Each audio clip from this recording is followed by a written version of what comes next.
귀로 듣는 요양보호사 귀요보입니다. 이번 영상은 귀로 듣는 요양보호사 귀요보 요점 정리 차차차. 기본기를 다지고 여유 있는 점수로 합격할 수 있도록 요양보호사 파트별로 요점 정리 올려드릴게요.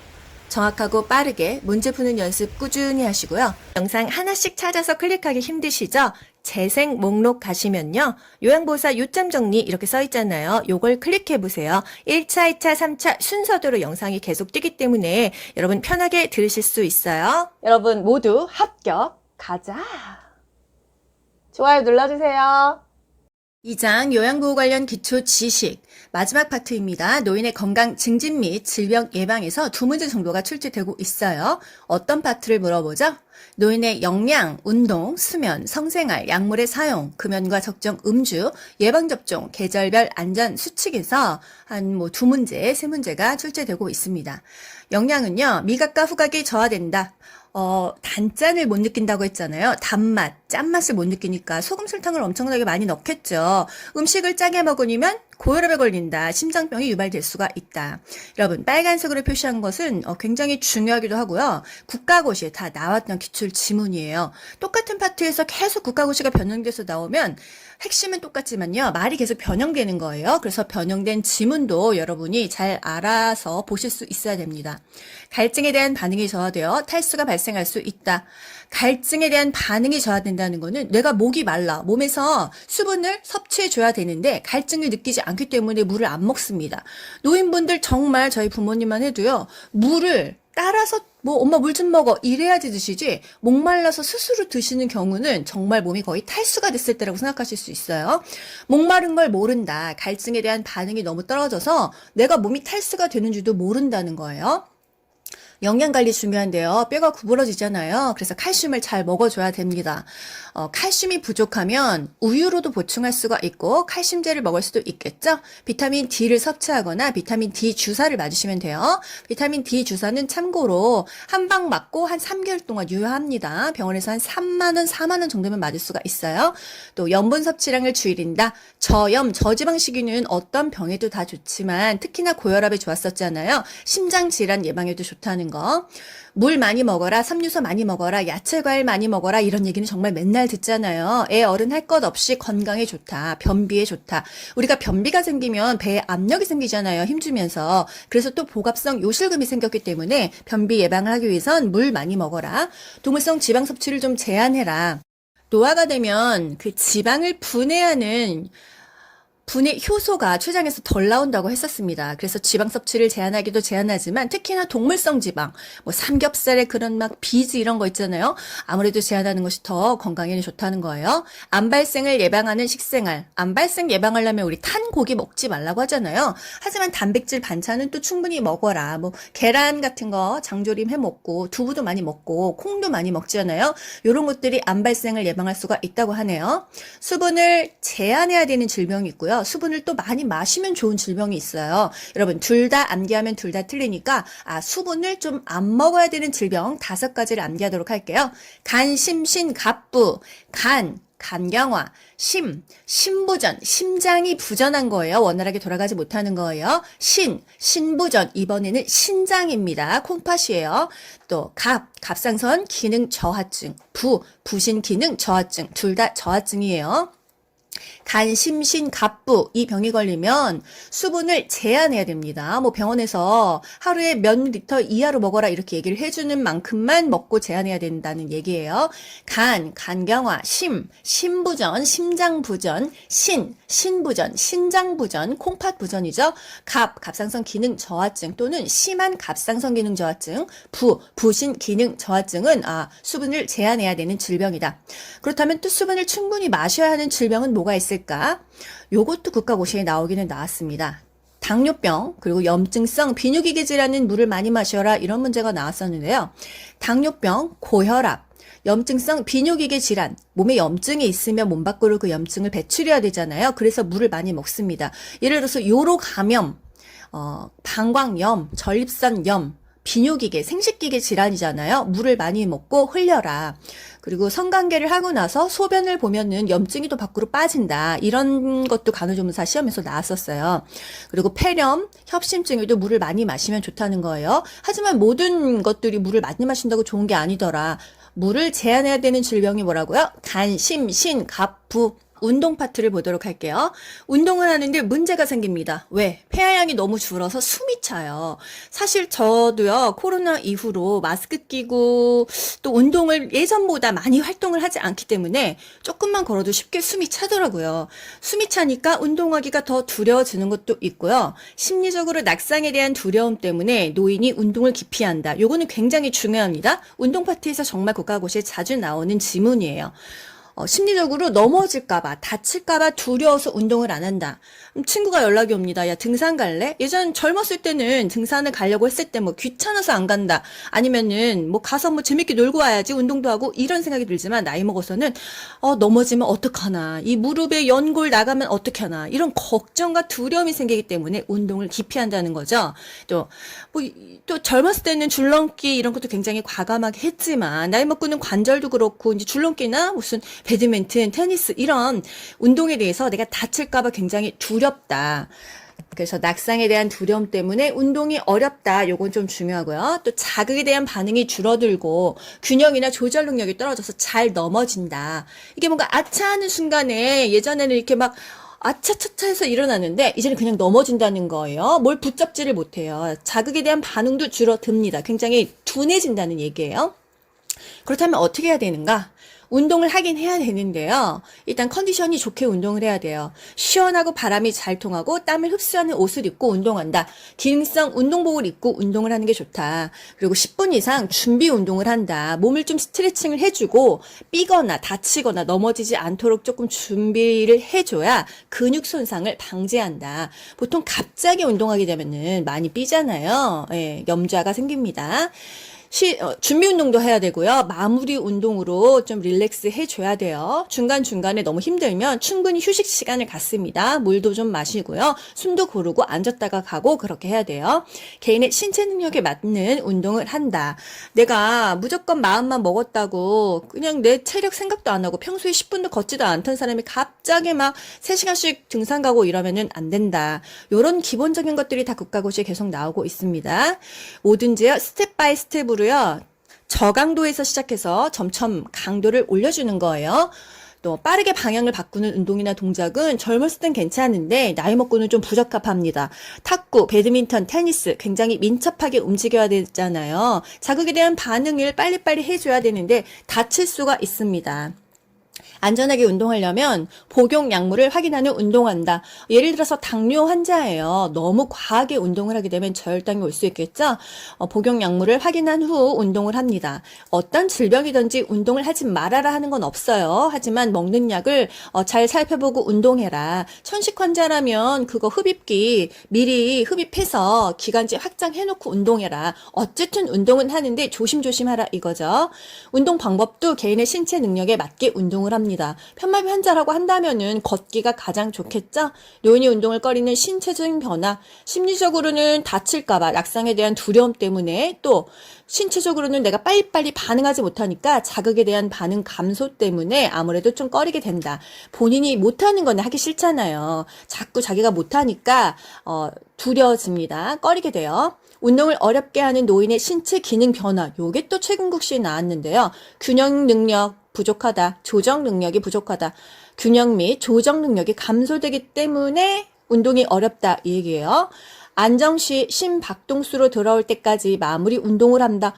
아까 준비 운동도 필요하지만 마무리 운동도 필요한다고 했어요. 숨을 좀 골아라. 그 심박동수가 정상으로 돌아올 때까지 운동을 해라. 이런 것들이 말을 조금씩 바꿔가면서 계속 기출로 나오고 있다는 얘기예요.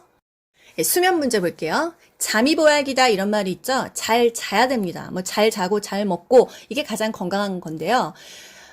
노인의 수면에 문제가 있어요. 푹 자지를 못합니다. 이 수면의 질이 떨어진다고 하는데요. 자꾸 깨기 때문이에요. 예민해서 깨기도 하고요. 뭐 화장실에 가고 싶다거나 방광 용적이 적어지니까요. 또 어디가 아파서 깨기도 하잖아요. 아이고 허리야, 아이고 무릎이야 이러면서 깹니다. 그래서 수면 중에 자주 깬다. 이게 노인의 수면 문제에서 굉장히 중요하고 기출 문제에서도 많이 나왔었어요. 그렇다면 어떻게 푹 잘 수 있을까? 기상과 취침 시간을 일정하게 유지한다. 일어나는 시간, 자는 시간을 규칙적으로 하면 아무래도 더 잠이 잘 온다는 거. 카페인을 특히나 저녁에는 먹지 말아야 푹 잘 수가 있다. 금연한다. 저녁에 과식하지 않는다. 과식을 하면 자면서 계속 위가 소화를 하려고 움직이니까 푹 자지를 못합니다. 너무 늦게까지 지나치게 집중하는 일을 하면은 숙면이 어렵다. 텔레비전을 본다든지 뭔가 이렇게 집중을 하고 있다고 하면은 뇌가 각성이 돼서 잠이 안 온다고 하고요. 너무 배고프면 솔직히 잠 안 오잖아요. 그럴 때는 과식은 하지 말라고 했으니까 따뜻한 우유 한 잔 정도 마신다. 요게 또 국가고시에 많이 나왔었고요. 매일 규칙적으로 적절하게 운동을 하면 혈액순환도 잘 되고 또 저녁에 약간 피곤해지니까 잠도 잘 온다는 거예요. 낮에 피곤하더라도 낮잠을 자면 또 밤에 잠이 안 오잖아요. 밤에 잠이 안 오면 또 낮에 또 해롱해롱해서 낮잠을 자잖아요. 그럼 악순환이에요. 밤잠을 설치니까 낮 시간에는 낮잠을 줄이고 이왕이면 좀 움직여줘라. 카페인 먹지 말아라. 요 정도가 중요한 것이 되겠습니다. 수면은요, 한마디로 푹 자지 못하고 자주 깨니까 푹 잘 수 있도록 카페인 먹지 말고 과식하지 말고 밤에 너무 집중하지 말고 배고프면 따뜻한 우유 마셔서 약간 배고픔을 달래주고 규칙적으로 운동하고 정해진 시간에 일어나고 정해진 시간에 자고 낮잠 절대 자지 말아라. 이게 중요합니다. 네, 성생활. 노인들도 성생활을 합니다. 당뇨병에 있는 노인은 발기부전을 경험할 수 있다. 노인이 아니더라도요, 당뇨병에 있는 40, 50대도 발기부전을 경험하는 환자들이 많이 있어요. 당뇨병 하면은 발기부전하고 연결해 보시고요. 요것도 국가고시에 자주 나왔습니다. 또, 당뇨인지 모르고 그냥 지내다가, 발기가 좀 안 됐어. 그렇게 몇 년 있다가 또 당뇨를 발견하시는 분들도 있어요. 그래서 만약에 지금 영상을 보시는 분들 중에, 내가 발기부전이 있다 하면은 남자분들은 심각하게 생각하지 않는 경우가 많다고 합니다. 비뇨기과도 안 간대요. 그런데 혹시 내가 다른 질환 때문에 발기부전이 있는 것은 아닐까 한번 되짚어 보시면 좋겠어요. 이상 신호가 있을 때는 병원을 가보라. 또 성기능에 영향을 주지 않는 수술들이 있습니다. 자궁을 적출한다든지 유방을 절제한다든지 전립선을 절제했을 때 뭔가 성기능에 영향을 주지 않을까? 이런 생각이 솔직히 들잖아요. 하지만 영향을 주지는 않는다. 그러니까 성생활하는 데는 문제가 없다. 자궁 적출했다고 유방 잘랐다고 전립선 절제했다고 성기능에는 문제가 없다. 섹스는 할 수 있다 이 얘기고요. 이게 국가고시에 한 3번 이상 나왔다는 거. 또 전립선 절제술을 하면 발기가 안 될 수도 있겠다. 솔직히 이렇게 생각할 수 있잖아요. 하지만 발기는 잘 된다. 당뇨병만 발기부전과 관련이 있지 전립선 절제술은 발기하는 데는 문제가 없다는 거예요. 성생활 관리, 노인이 되면 왜 예전에 무슨 영화도 있지 않았어요? 죽어도 좋아? 노인이 돼도 다 성생활을 하더라. 성적 욕구나 성적인 표현은 인간의 기본 욕구이다. 부끄러운 게 아닙니다. 인간의 기본 욕구라는 것을 인지해야 되는 거예요. 노인의 건강 증진 및 질병 예방에서 약물 사용에 대해서 볼게요. 보통 노인이 되면요, 먹고 있는 약이 몇 가지씩 됩니다. 최소 하나는 되잖아요. 신장으로 가는 혈류량 감소로 약물이 축적되어 약물 중독 위험이 증가한다. 간에서 해독을 하고 신장으로 배설이 됩니다. 근데 신장으로 가는 혈류량이 감소해요. 혈액순환이 안 돼요. 그래서 몸 밖으로 빠져나가지 못해서 약물이 몸 안에 쌓여 있어요. 그래서 약물 중독 위험이 증가한다. 또 최근 국시에는 노인에게 약물 중독 위험을 높이는 신체적인 변화는 혈류량이 감소하기 때문이다. 이런 게 나왔어요. 신장에서 혈류량이 감소하니까 배설을 제대로 못해서 약물 중독 위험이 증가한다. 그래서 신장 기능이 굉장히 중요하다는 거. 신장 기능이 배설 기능에 굉장히 중요합니다. 약물 사용은요. 뭐든지 의사랑 상담을 해야 됩니다. 그리고 다른 사람에게 처방된 약, 감기약을 만약에 동생이 받았어. 나 감기 걸린 것 같은데 네 것 좀 먹자. 솔직히 집집마다 다 이렇게 하는데요. 절대 복용해서는 안 된다고 합니다. 비상약은 상시 구입이 가능하다. 그러니까 비상약이죠. 비상시에 살 수 있어야겠죠? 요즘엔 편의점에서 구입이 가능합니다. 해열제, 진통제, 감기약, 파스, 소화제는요. 편의점에서 구입이 가능해요. 요게 또 국가고시에 나왔다는 거. 약국은 솔직히 8, 9시면 다 문 닫잖아요. 사람들은 아프면 꼭 밤에 많이 아파요. 그랬을 때 열이 많이 나면 해열제, 또 타이레놀, 진통제죠. 감기약, 파스, 소화제는요, 편의점에 있습니다. 편의점은 24시간 동안 하니까 사실 너무 좋은 것 같아요. 비상약은 편의점에서 상시 구입이 가능하다. 복용약물 최근 기록을 가지고 다니게 한다. 또 진료를 받으려고 병원 갔어. 그럼 평소에 저 이 약 먹어요. 이런 거를 사전에 제시하면 좋다 이거예요. 뭐냐, 치과에 이 뽑으러 가시는 분이 있습니다. 근데 당뇨약도 먹고 있고, 뭐 아스피린도 먹고 있고, 그럼 이런 거 미리 다 얘기해 줘야 돼요.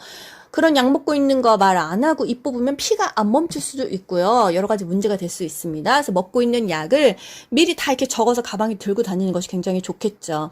약물의 사용 방법, 복용하던 약을 의사 처방 없이 중단하지 않는다. 특히나 고혈압약 같은 거요. 절대 중단하지 않습니다. 그 뭐 치매약, 뭐 고혈압약 본인이 그렇게 중단하다가는 갑자기 악화돼요. 철분 제제는요.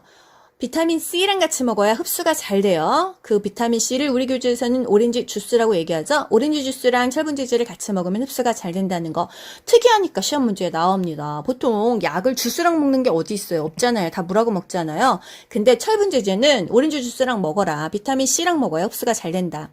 약을 술과 함께 먹으면 어떻게 될까요? 문제가 되겠죠. 효과가 떨어지는 문제가 있을 수도 있고 부작용이 있을 수도 있습니다. 제가 예전에 그 감기가 좀 심하게 걸렸는데요.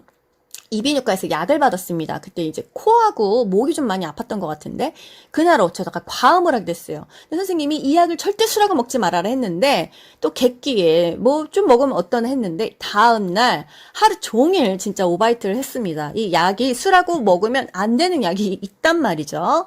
예, 큰일 날 수가 있습니다. 다른 사람에게 처방된 약을 먹거나 자기 약을 남에게 주면 안 된다. 건강기능식품도 의사 상의한 후 복용한다. 만약에 뭐 당뇨가 있는 사람인데요. 무슨 간에 좋은 약, 뭐 눈에 좋은 약 이런 영양제를 먹을 때 또 무리가 갈 수가 있습니다. 그래서 의사랑 반드시 상의를 하고 영양제도 먹어라. 그리고 인삼, 홍삼은요. 고혈압 약하고 같이 먹으면 혈압이 더 올라가기 때문에 안 된다고 했어요. 약을 자몽 주스랑 먹으면 안 된다고 했잖아요. 부작용이 생길 수가 있기 때문이에요. 자몽 주스랑 혈압약 안 된다. 인삼과 혈압약 안 된다. 홍삼과 혈압약 안 된다는 거예요. 약 복용 잊어버렸어. 다음날 따블로 먹습니까? 아니에요. 그냥 정상적으로 먹습니다. 금연과 적정 음주. 사실 담배는요, 뭐, 남녀노소 나쁩니다. 그렇지만 노인에게 더 나쁘겠죠? 금연하면 건강을 증진할 수 있다. 아이고, 나 뭐 50년 동안 담배 피웠는데 이제 못 끊어. 정말 이렇게 말씀 많이 하시는데요. 오랫동안 담배를 피웠어도 담배를 잠깐 끊는 것만으로도 손상된 건강을 증진할 수 있다. 정말 맨날 강조하고 있어요. 그래서 저희 아빠도 담배를 정말 엄청나게 피우시는데, 아유, 내가 이제 와서 이거 사는 낙도 없이 이거 끊으면 뭐하냐, 정말. 그 말도 맞는 것 같지만, 담배를 잠깐만 끊어도 피부가 좀 뿌이지시는 걸 제가 봤습니다. 그래서, 아무리 몇십 년 피웠어도 잠깐만 끊어도 건강해진다. 요게 그렇게 중요하게 계속 말을 바꾸면서 많이 나와요. 심장병 발생 위험이 감소한다. 혈중의 일산화탄소량이 정상으로 회복된다. 이게 최근 국시에 나왔던 거예요. 담배를 많이 핀 사람은 피 속에 일산화탄소가 많이 들어가 있나 봐요. 근데 이게 안 피게 되면 정상으로 회복된다는 거예요. 담배 피면 뭐 뼈 삭는다. 칼슘 없으면은 뭐 골다공증 온다 이런 얘기 많이 하잖아요. 흡연과 칼슘 부족은 골다공증의 위험 요인입니다. 절주, 술을 절제해야 된다 이건데요. 나 이제 술 끊었어. 나한테 술 먹자고 하지 마. 주변 사람에게 절주 의지를 알리는 게 중요합니다. 그 음주 일지를 작성하게 합니다. 내가 월화수목금토 일 중에서 도대체 며칠을 술을 먹는지 기록을 하는 거예요. 또 환경을 스스로 조성해야 됩니다. 뭐 친구들 안 만나고 술집 안 가고 그리고 스트레스 받으면 또 한 잔 땡기잖아요. 스트레스도 조절해야 됩니다. 사실 스트레스 받으면 뭐 술도 땡기고 담배도 땡기고 다 땡겨요. 그럼 건강이 또 나빠지면 건강이 나빠져서 또 스트레스를 받고 악순환이 반복되는 거예요. 그래서 금연과 절주를 하면서 운동으로 건강 관리를 하면 좋겠지만은 세상 사는 게 워낙에 씁쓸한 일이 많기 때문에 쉽지는 않습니다. 노인의 질병을 예방하기 위해서 예방접종을 맞아야겠죠? 예방접종 문제 꼭 한 문제씩 나오고 있어요. 예방접종에서 중요한 거 뭐예요? 10년마다 맞아야 되는 접종은 뭐냐? 매년 맞아야 되는 거 뭐냐? 65세가 넘으면 그래도 맞아야 되는 거 뭐냐? 요거 3개입니다. 10년마다 맞아야 되는 거 가장 빈출되고 있죠? 10년마다 파티하자고, 10년마다 파디하자고, 파디. 파상풍과 디프테리아가 10년마다 맞으면 되고요. 우리 매년 맞아야 되는 거 뭐 있죠? 뭐 매년 10월, 11월, 12월쯤에 독감 주사 맞잖아요. 그게 바로 인플루엔자 주사입니다. 65세 이상은 무료예요. 또 65세가 넘었다면 면역력 때문에 한 번쯤 맞아야 되는 주사가 뭐냐 하면은 폐렴 구균 주사와 대상 포진 주사가 되겠습니다. 폐렴 그리고 대상 포진은 65세 넘었으면 그냥 필수적으로 맞아라. 매년 독감 주사 맞아라. 10년마다 파디, 파상풍과 디프테리아 맞아라. 65세 노인이 파상풍을 맞았어요. 그럼 또 몇 살에 맞아야 되겠죠? 75세, 85세 이렇게 10년마다 맞으면 되는 거예요. 노인의 건강 증진 및 질병 예방에서 마지막으로 계절별 생활 안전 수칙. 노인들이 가장 좀 위험할 때가 여름, 겨울입니다. 왜? 여름엔 더워서, 겨울엔 추워서요. 더울 때는 탈수로 쓰러지고, 겨울에는 또 뇌졸중이 위험합니다. 여름에요, 중요한 거 뭐가 있어요? 국가고시에서? 시원하게 해줘야 되는 거예요. 물은 평소보다 자주 마시도록 한다. 헐렁한 옷차림에 챙이 넓은 모자와 물을 휴대한다. 수분 보충을 계속 해줘야 돼요. 왜? 본인이 갈증을 못 느낀다고 했잖아요. 그래서 옷도 시원하게 입고 책 넓은 모자로 햇빛도 가리고 물 수시로 먹어줘라. 시원한 장소에서 쉬고 시원한 물이나 음료를 좀 천천히 마셔준다. 밖에 나갔는데 현기증 나 그럼 시원한 은행에 들어간다던가 편의점 가서 물 하나 사 먹던지 해야겠습니다. 겨울에는 정말 조심해야 될 게 뇌졸중입니다. 뇌졸중은요, 이제 집 안에 따뜻하게 있다가 밖으로 나갔을 때 갑자기 혈관이 쪼여지면서 생겨요. 그래서 실외 운동 가급적 겨울에는 삼가하고 실내에서 운동을 해라. 그리고 운동 시간이 막 너무 아침이나 저녁은 춥잖아요. 낮에 햇빛 쬐 때 해라. 그리고 갑자기 찬 곳으로 나가면 정말 뇌졸중이 옵니다. 또 찬 곳에 나갈 때는 무장을 해라. 모자를 쓰던지 목도리를 두르던지 방한복을 입던지 마스크로 장갑도 끼고 이렇게 따뜻하게 하고 나가라. 기온차가 심하게 되면은 혈액이 갑자기 쫙 수축이 되면서 혈관이 수축이 되면서 뇌졸중이나 뇌출혈이 생길 수가 있어요. 그래서 겨울에 특히 노인들은 조심해야 된다. 여름에는 이렇게 쓰러지지 않도록 조심하고 탈수되지 않도록 조심해라. 이 정도가 되겠습니다. 노인의 건강 증진에서 중요한 거 다시 한번 짚어드릴게요. 미각과 후각이 저하되니까 이제 음식을 되게 짜게 만들면 고혈압이 생길 수가 있다. 칼슘이 부족하면 비타민 D를 먹어라. 골다공증이 생길 수가 있다. 저염, 저지방으로 먹어라. 또 수분을 제한해야 되는 질병은 간, 심신, 갑부, 간경화, 신부전, 또 갑상선 기능 저하증, 부신 기능 저하증이 있더라. 폐활량이 줄어들어서 숨이 차니까 운동하기도 어렵고 낙상에 대한 두려움 때문에 운동을 기피하게 된다. 운동을 하려면 10분 이상 준비 운동을 하고 마무리 운동도 하고 중간중간에 충분히 휴식도 갖고 수분 보충도 하고 해야 된다. 개인의 신체 능력에 맞게 운동한다. 또 질병이 있다면 먹는 약을 복용하는 것을 확인을 하고 운동을 한다. 이 정도이고요. 수면 문제 중요한데 깊게 못 잔다. 수면 중에 자주 깬다. 그러니까 일찍 자고 일찍 일어나든지 일정하게 시간을 유지하고 저녁에 과식하지 말고 카페인 피하고 따뜻한 우유 마셔서 너무 배고파서 잠 못 잤을 때는 그렇게 해준다. 낮잠은 자지 말아라. 또 당뇨병 하면은 발기부전이다. 나이가 먹었어도 노인이어도 성생활은 그 인간의 기본적인 욕구라는 거. 신장으로 가는 혈류량이 감소해서 약물 중독 위험이 증가한다. 신장의 혈류량이 감소한다는 거예요. 그리고 남의 약 먹으면 안 된다. 건강 보조제를 먹어도 의사랑 상의해라. 철분 제제 오렌지 주스랑 같이 먹고 고혈압약 자몽 주스나 인삼, 홍삼과 먹으면 안 된다. 금연하면 어쨌든 좋아진다. 그리고 절주를 해라. 예방 접종. 매년 맞는 거 인플루엔자 독감, 10년마다 맞는 거 우리 10년마다 파디하자고 파상풍과 디프테리아, 65세가 넘었다면 한 번쯤 맞아야 되는 거 폐렴, 구균, 대상 포진입니다. 면역력 떨어졌을 때 생겨 대상 포진이죠. 여름에는 시원하게 하고 물 많이 마셔라. 겨울에는 따뜻하게 하고 실내에서 운동해라. 나갈 때 갑자기 찬 곳에 나가면은 뇌졸중 생길 수 있으니까 무장을 하고 찬 곳으로 나가라 입니다. 여러분 고생하셨어요. 귀로 듣고 고득점 합격하는 비결이 귀요보에 있습니다. 여러분 모두 합격 가자. 안녕. 좋아요 눌러주세요.